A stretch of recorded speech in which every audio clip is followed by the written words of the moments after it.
লালন শাহের একটা বিখ্যাত গানের লাইন আছে, সময় গেলে সাধন হবে না। আইপিএল এর সাথে বাংলাদেশের অবস্থাটাও ঠিক তেমন।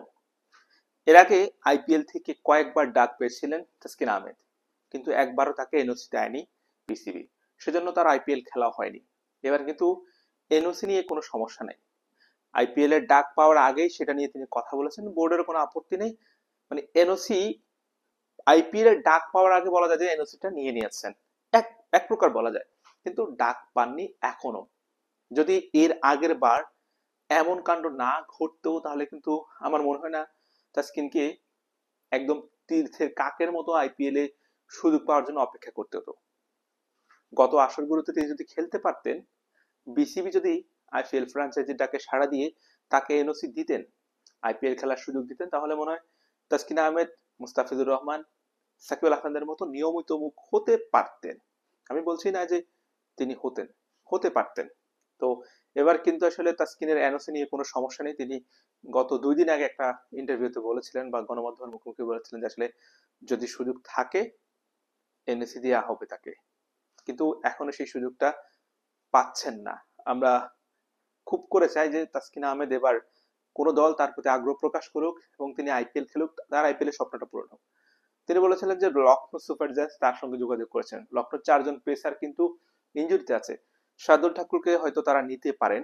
তো এছাড়াও আসলে যদি ভাগ্য খুলে যায় তাসকিনও ডাক পেতে পারেন। অন্যদিকে সাকিব আল হাসান তার বোলিং অ্যাকশন শুধরে নিয়েছেন, তার বল করতে কোনো বাধা আর নেই। সাকিবও 3টা ফ্র্যাঞ্চাইজির সঙ্গে যোগাযোগ রাখছেন যদি তাদের প্রয়োজন হয় সাকিবকে। যদি কোনো স্পিনার, তাদের কোনো দলের স্পিন বিভাগ দুর্বল হয়ে যায় কিংবা কোনো স্পিনার যদি ইনজুরিতে পড়েন, তাহলে সাকিব আল হাসানও সেই সুযোগটা পেতে পারেন। আইপিএল এর প্রথম ম্যাচে কলকাতা নাইট রাইডার্স বেঙ্গালুরুর কাছে হেরে গেছে, কিন্তু বাংলাদেশে আসলে খুব একটা উত্তাপ বা আগ্রহ তেমন একটা দেখিনি। ওই না দেখার কারণ, বাংলাদেশি কোনো ক্রিকেটার আইপিএল এ খেলছেন না, তাই। যদি তাসকিন আহমেদও খেলতেন তাহলে কিন্তু আগ্রহটা একটু ভিন্ন থাকতো। এই যে বাংলাদেশি ক্রিকেটারদের ফ্র্যাঞ্চাইজি ক্রিকেট খেলতে দেয়া হয়নি, হয় না, এটা আসলে দেশের ক্রিকেটের জন্য ক্ষতি।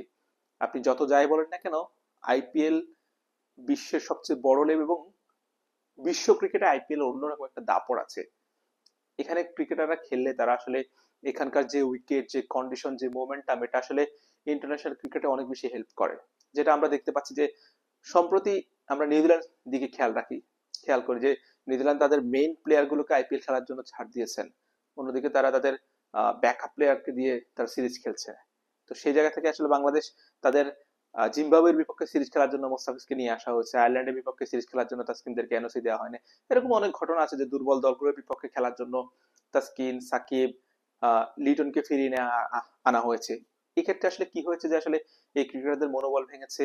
আইপিএল এ বাংলাদেশের একটা নেতিবাচক, বাংলাদেশ সম্পর্কে একটা নেতিবাচক মনোভাব তৈরি হয়েছে। লিটন কুমার দাস কয়েকদিন আগে বিটি কুইক টাইমে একটা ইন্টারভিউ দিয়েছিলেন। তিনি বলেছিলেন যে আসলে তিনি তখন ভালো টাচে ছিলেন। একজন ক্রিকেটার যখন 8-10 ম্যাচ দলের সঙ্গে থাকবেন, তাকে নিয়ে তখন ফ্রান্সে যে পরিকল্পনা করতে পারে। কিন্তু লিটনের হাতে 3 ম্যাচ ছিল, একটা ম্যাচ সুযোগ পেয়েছেন, এরপরে আর সুযোগ পাননি। লিটন বলছেন যে তার ক্যারিয়ারের টার্নিং পয়েন্ট হতে পারতো সেটা তিনি যদি সে আইপিএলটা খেলতে পারতেন।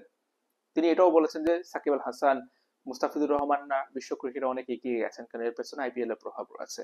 আইপিএল খেলে তারা এত বেশি হাই ইন্টেন্সিটি ম্যাচ খেলার কারণে তাদের সেই কোয়ালিটিটাও অনেক হাই হয়েছে। তো সেই জায়গা থেকে আসলে তাসকিন আহমেদ যদি খেলতে পারতেন তাহলে কিন্তু তার বেলাও সেটা হতে পারতো। যেহেতু এর আগের বছরগুলোতে, বিগত বছরগুলোতে তাসকিনকে সুযোগ দেওয়া হয়নি, এবার যদি তাসকিন সুযোগ পায়, আমরা আশা রাখছি যে তাসকিন আইপিএল খেলবেন। এছাড়া যদি সাকিব আল হাসানের যদি সুযোগ হয়ে যায়, সেটা তো আসলে একদম সোনায় সোহাগা, সেটা বলার অপেক্ষা রাখে না। তাহলে আশা করছি যে এই যে বাংলাদেশের দর্শকরা যে আইপিএল বিমুখ বা আইপিএল এর প্রতি এত নজর নেই, আগ্রহ কম বা খুব একটা ভালো লাগছে না আইপিএলটা, তো সেই আগ্রহটা ফিরে পাবে যদি বাংলাদেশের একজন ক্রিকেটারও আইপিএল খেলেন। এই প্রত্যাশা রাখি যে শেষ পর্যন্ত অন্তত একজন হলেও আইপিএল এ বাংলাদেশি দলের ক্রিকেটার খেলবেন। হোসাইন আরমান, বিটি কুক টাইম।